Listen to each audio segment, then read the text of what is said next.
नमस्कार. आज आपण एका भन्नाट विषयाबद्दल बोलणार आहोत. आपल्या आजूबाजूच्या कितीतरी गोष्टी विजेवर चालतात, पण ही वीज नक्की काम करते कशी?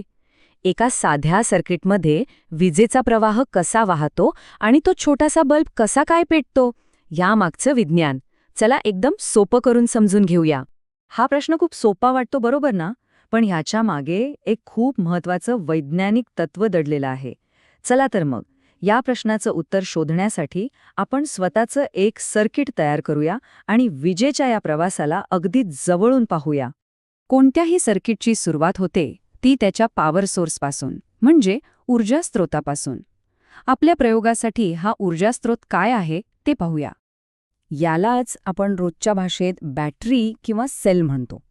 याच्या आत काही केमिकल्स असतात आणि त्यांच्यातल्या रासायनिक प्रक्रियेमुळे वीज तयार होते. हीच वीज आपल्या सर्किटला ऊर्जा देणार आहे. बरं, आता हा सेल जरा जवळून बघूया. याच्यावर 2 चिन्ह दिसतायत का? एक प्लस म्हणजे धन आणि एक मायनस म्हणजे ऋण. यांनाच आपण पॉझिटिव्ह आणि निगेटिव्ह टोकं म्हणतो. आणि एक गंमत म्हणजे वीज नेहमी या प्लसकडून मायनसकडे धावते. हे लक्षात ठेवा हा, पुढे खूप कामाला येणार आहे. आता एक छोटासा पण खूप महत्वाचा मुद्दा. विजेसोबत काम करताना सुरक्षितता सगळ्यात आधी.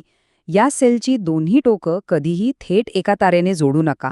असं केलं की आतली सगळी केमिकल एनर्जी एकदम संपून जाते आणि सेल खराब होतो. म्हणून नेहमी काळजी घ्यायची. ठीक आहे, आपल्याकडे पॉवर सोर्स तर आला, पण ही ऊर्जा वापरायची कुठे? त्यासाठी आपल्याला लागेल एक छोटासा बल्ब. हा बघा, आपला विद्युत बल्ब. आता जसं सेलला 2 टोकं होती ना, तशीच यालाही 2 टर्मिनल्स आहेत आणि आतमध्ये जी एक बारीक तार दिसते ना, तीच तर आहे या बल्बचा जीव.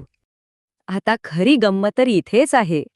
जेव्हा वीज या पातळ तारेतून म्हणजे फिलामेंटमधून जाते, तेव्हा ती इतकी तापते, इतकी गरम होते की अक्षरशः चमकायला लागते. आपल्याला जो बल्बचा प्रकाश दिसतो तो याच फिलामेंटमुळे. चला, आता सगळं सामान जमलंय. एक सेल आहे, बल्ब आहे आणि ताराही आहेत.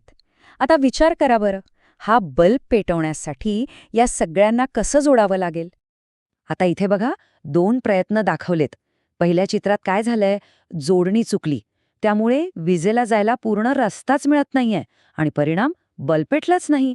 पण दुसऱ्या चित्रात बघा, जोडणी एकदम परफेक्ट. विजेचा मार्ग पूर्ण झाला आणि आपला बल्ब लगेच पेटला.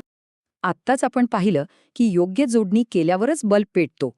पण या योग्य जोडणी मागचं रहस्य काय आहे?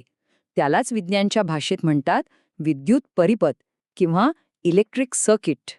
या चित्राकडे नीट बघा. वीज सेलच्या पॉझिटिव्ह टोकापासून निघते, तारेतून प्रवास करत बल्बमध्ये जाते, आतल्या फिलामेंटमधून फिरून परत दुसऱ्या तारेने नेगेटिव्ह टोकापर्यंत पोहोचते. हा जो पूर्ण गोल रस्ता आहे ना, तोच आहे आपला इलेक्ट्रिक सर्किट.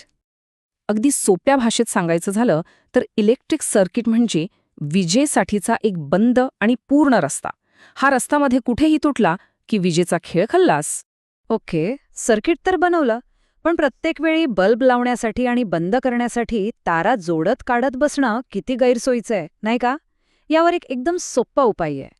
हे बघा, किती सोप्पं आहे. घरातल्या साध्या वस्तूंमधून आपण एक स्विच बनवू शकतो. हे स्विच काय करतं, तर आपल्या सर्किटमधल्या विजेचा प्रवाह चालू किंवा बंद करण्याचं काम करतं. स्विचचं काम आहे ना, अगदी एखाद्या पुलासारखं आहे. जेव्हा सेफ्टी पिन दोन्ही ड्रॉइंग पिनला चिकटते, तेव्हा विजेच्या प्रवासासाठीचा पूल तयार होतो आणि करंट वाहू लागतो. Bulb on. पण जशी आपण सेफ्टी पिन बाजूला करतो, तसा हा पूल तुटतो आणि विजेचा प्रवाह थांबतो. Bulb of. आहे की नाही सोपं? 1 मिनिट, आपण सर्किटमध्ये ताराच का वापरल्या, लाकूड किंवा रबर का नाही? कारण सोपं आहे, प्रत्येक गोष्टीतून वीज प्रवास करू शकत नाही. चला, हेच समजून घेऊया. आपण एक मस्त प्रयोग करू शकतो. आपल्या सर्किटमधली तार मध्ये थोडी तोडून त्या मोकळ्या जागेत वेगवेगळ्या वस्तू लावून बघूया. जर बल्ब पेटला तर समजायचं की त्या वस्तूमधून वीज जातीये. नाही पेटला तर नाही जात.